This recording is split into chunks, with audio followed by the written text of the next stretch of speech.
నా భవిష్యత్తులో ఉండే విధంగా అన్ని ఉత్సవాలకు సిద్ధమవుతున్నాయి.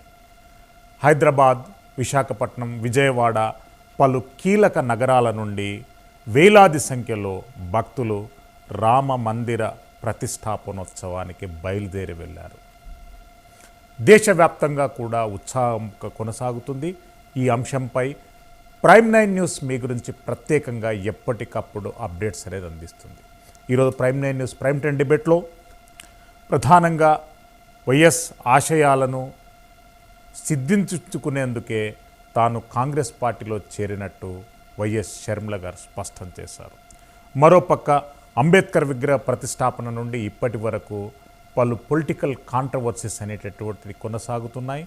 వైఎస్ఆర్సీపీ సమర్థించుకుంటే విపక్షాలు దళితుల పట్ల కొనసాగుతున్నటువంటి వివక్ష పైన రాష్ట్ర ప్రభుత్వాన్ని నిలదీస్తున్నారు.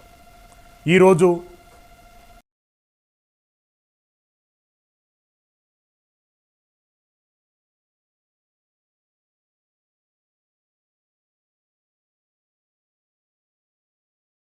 దాన్ని సీఎం జగన్మోహన్ రెడ్డి గారిపై అభిమోచారు. ఈరోజు ప్రైమ్9 న్యూస్ ప్రైమ్10 డిబేట్లో మనతో పాటు గాదే వెంకటేశ్వరరావు గారు, జనసేన పార్టీ నాయకులు, అదేవిధంగా శ్రీనివాస్ చౌదరి గారు, తెలుగుదేశం పార్టీ సీనియర్ నాయకులు, ఎల్ఎం మోహన్ రెడ్డి గారు, వైఎస్ఆర్సీపీ సీనియర్ నాయకులు మనకు లైవ్లో అందుబాటులో ఉంటారు. మోహన్ రెడ్డి గారు, మొదటగా మీతో ప్రారంభిద్దాం. చంద్రబాబు నాయుడు గారు అరకులో ప్రసంగిస్తూ జగన్మోహన్ రెడ్డి గారు దోచింది ఎక్కువ, ప్రజలకు పంచింది తక్కువ అనేటటువంటి వ్యాఖ్య చేశారు. ఎట్లా స్పందిస్తారు ఆయన వ్యాఖ్యలపై? నమస్కారం అండి. మీకు ప్యానల్లో పాల్గొన్న పెద్దలకు, చూస్తున్న వీక్షకులకు అందరికీ నమస్కారం.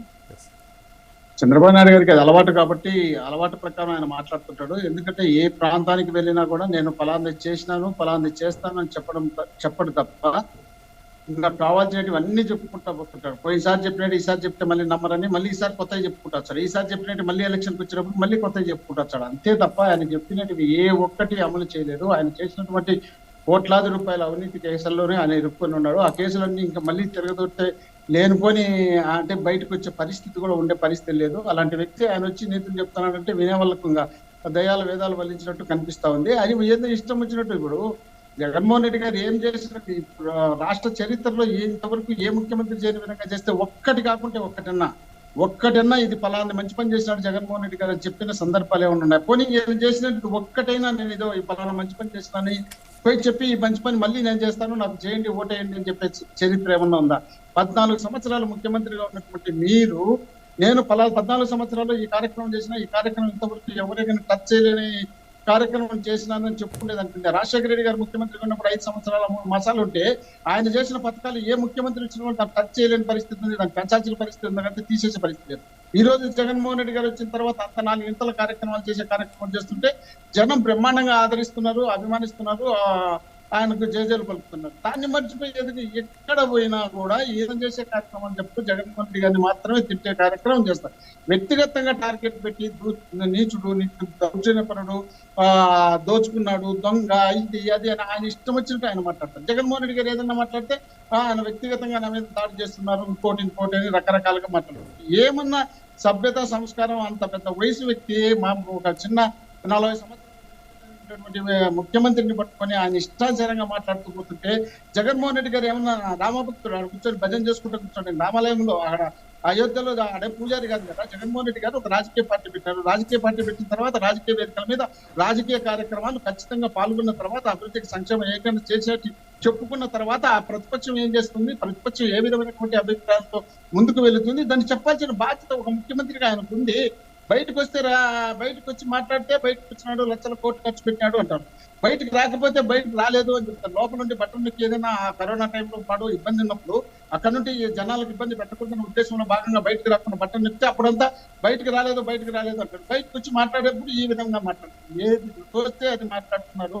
వాళ్ళు నిజంగా ఖచ్చితంగా ఈ రాష్ట్రంలో మళ్ళీ జగన్మోహన్ రెడ్డి గారు ముఖ్యమంత్రి అవుతారని తెలిసి చంద్రబాబు నాయుడు గారు ఏదో విధంగా ఆయన టార్గెట్ పెట్టి మాట్లాడితే జనాన్ని డైవర్ట్ చేసుకుంటా పోతే సరిపోతుందనే ఉద్దేశంలో భాగంగా చేస్తున్న కార్యక్రమాలే తప్ప జగన్మోహన్ రెడ్డి గారిని ఈయన ఎన్ని విమర్శలు చేసినా ఎన్ని రకాలుగా వ్యక్తిగతంగా విమర్శలు చేసినా జనం నమ్మే పరిస్థితుల్లో లేరు. ఖచ్చితంగా ఈ రాష్ట్రంలో జగన్మోహన్ రెడ్డి గారి నాయకత్వాన్ని జనం బలపరుస్తున్నారు. నేను చూసిన తర్వాత జగన్మోహన్ రెడ్డి అనే వ్యక్తి ఇంత పెద్ద ఆలోచన ఉన్నటువంటి వ్యక్తి అనే విధంగా జనంలో వెళ్ళింది. నిన్న దాదాపు 404 కోట్ల రూపాయలతో దాదాపు 2000 కోట్ల విలువ చేసేటువంటి స్థలంలో జగన్మోహన్ రెడ్డి గారు 125 అడుగుల అంబేద్కర్ గారి విగ్రహాన్ని పెట్టించి దేశానికి ఆదర్శంగా నిలబడినటువంటి ముఖ్యమంత్రి. అలాంటి ముఖ్యమంత్రి ఆ కార్యక్రమం చేసిన తర్వాత వీళ్ళు గతంలో దళితులకు ఏ విధంగా చేసినారు, దళితులు ఏ విధంగా కించపరిచినారు, దళితుల కాలనీలు ఏ విధంగా దహనం చేసి వాళ్ళను నీళ్ళల్లో వేసినారు, ఆ విధమైనటువంటి కార్యక్రమాలన్నింటినీ దళితులు చిన్న చూపు చూసినారు.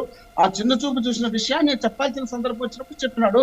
దళితుల మీటింగ్ సంబంధించి దళితులు వచ్చినప్పుడు దళితులకు సంబంధించి చెప్పకుండా జగన్మోహన్ రెడ్డి గారు ఇంకో కార్యక్రమం ఏంటి చెప్తారు. ఆయన చేసిన అభివృద్ధి కార్యక్రమాలు, ఆయన చేసిన సంక్షేమ కార్యక్రమాలతో పాటు వీళ్ళు చేసినటువంటి కామెంట్ ఆన్సర్ చెప్పాల్సిన బాధ్యత ఒక ముఖ్యమంత్రిగా, ఒక రాజకీయ పార్టీ అధ్యక్షుడిగా ఆయనకు ఉంటుంది కదా. అది ఇష్టపెట్టేసి ఏదో మాట్లాడేది వీళ్ళు ఇష్టం వచ్చినప్పుడల్లా ఇప్పుడు పోయినారు బయటికి.